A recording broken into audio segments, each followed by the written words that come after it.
ನೀವು ಆವಾಗಲೇ ಒಂದು ಹೇಳಿದ್ರಿ, ನಾವು ಸಂಘದಲ್ಲಿ ಯಾರನ್ನೂ ಸಹ ಜಾತಿ ಕೇಳಲ್ಲ, ಯಾರನ್ನೂ ಸಹ ನಾವು ಮೇಲು ಕೀಳು ಅನ್ನೋ ಭೇದ ಭಾವ ಮಾಡಲ್ಲ ಅಂತ. ಮತ್ತೆ ಧರ್ಮನ ಯಾಕೆ ಕೇಳ್ತೀರಾ?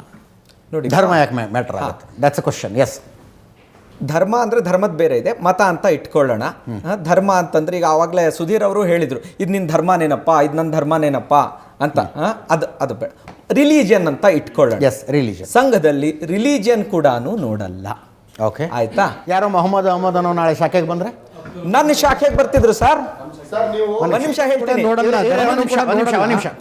ಉತ್ತರ ಕೇಳಿಸ್ಕೋಬೇಕು. ಒಂದು ನಿಮಿಷ ಸರ್. ಸರ್, ಲಾಸ್ಟ್ ಲೈನ್ ಮಾಡ್ತೀನಿ ನಾನು. ಅವ್ರದ್ದೊಂದು ಉತ್ತರ ಕೇಳಿ.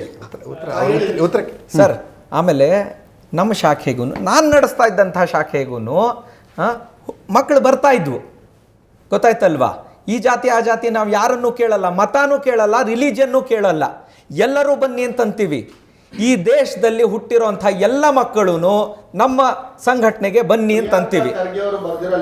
ಒಂದು ಸಾಲನ್ನ ನೀವು ಗಮನಿಸಿಲ್ಲ ಅನ್ಸುತ್ತೆ. ಏನು? ಮುಗ್ಧ ಮಕ್ಕಳನ್ನು ಸಹ RSS ಪಥ ಸಂಚಲನದಲ್ಲಿ ಬಳಸ್ಕೋತಾ ಇದ್ದಾರೆ ಅಂತ ಬರ್ದಿದ್ದಾರೆ. ಲೆಟರ್ ಬೇಕಾದ್ರೆ ಓದ್ ನೋಡಿ ನೀವು.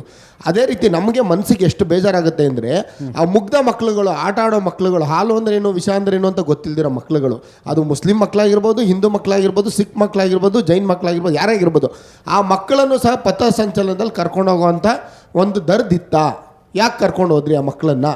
ಒಂದು ನಿಮಿಷ ಹೇಳ್ಬಿಟ್ಟು, ನಾನು ನನ್ನ ಮಗನ್ನ, ನನ್ನ ಮಗಳನ್ನು ದೇವಸ್ಥಾನಕ್ಕೆ ಕರ್ಕೊಂಡು ಹೋಗ್ತೀನಿ, ಯಾವುದೋ ಸೈನ್ಸ್ ಎಕ್ಸಿಬಿಷನ್ಗೆ ಕರ್ಕೊಂಡು ಹೋಗ್ತೀನಿ, ಒಂದು ಒಳ್ಳೆ ಶಾಲೆಗೆ ಕರ್ಕೊಂಡು ಹೋಗ್ತೀನಿ, ನನಗೆ ಚೆನ್ನಾಗಿದೆ ಅಂತ ಅನಿಸಿರುವಂಥ ಒಂದು ಸಂಘಟನೆಗೂ ಕರ್ಕೊಂಡು ಹೋಗ್ತೀನಿ. ನಿರ್ಬಂಧ ಯಾಕೆ ಬೇಕು ಸರ್? ಇಷ್ಟೇ ಕೇಳ್ತಾ ಇರೋದು. ನಿಮ್ಮ ಪೂರ್ವಾಗ್ರಹ ಏನಿದೆ? ಅಲ್ಲಿ ಕರ್ಕೊಂಡು ಹೋಗ್ಬಿಟ್ರೆ ಹಾಳಾಗ್ಬಿಡ್ಬೋದಲ್ವಾ ಅನ್ನೋ ಪೂರ್ವಾಗ್ರಹದಿಂದ ಮಾತಾಡ್ತಾ ಇದ್ದೀರಿ. ಆ ಪೂರ್ವಾಗ್ರಹ ಇಟ್ಕೊಳ್ಬೇಡಿ. ನಮಗೆ ಯಾವುದು ನಮ್ಮ ಮಕ್ಕಳು ಹೋಗಬೇಕು ಅಂತ ಅನಿಸುತ್ತೋ ಅದನ್ನು ನಾವು ಕರ್ಕೊಂಡು ಹೋಗ್ತೀವಿ. ತಂದೆ ತಾಯಿಗಳು ಇದಕ್ಕೆ ಹೋಗಲಿ ಅಂತ ಹೇಳ್ತಾರೆ, ಅವ್ರಿಗೆ ಗೊತ್ತಿದೆ ಅಲ್ವಾ? ಈಗ ಈ ಶಾಲೆಗೆ ಹೋಗಿ ಮಕ್ಕಳಿಗೆ ಬುದ್ಧಿ ಬಂದ ಮೇಲೆ ಯಾವ ಶಾಲೆ ಅಂತ ಚೂಸ್ ಮಾಡೋಕ್ಕಾಗತ್ತಾ ಸ್ವಾಮಿ?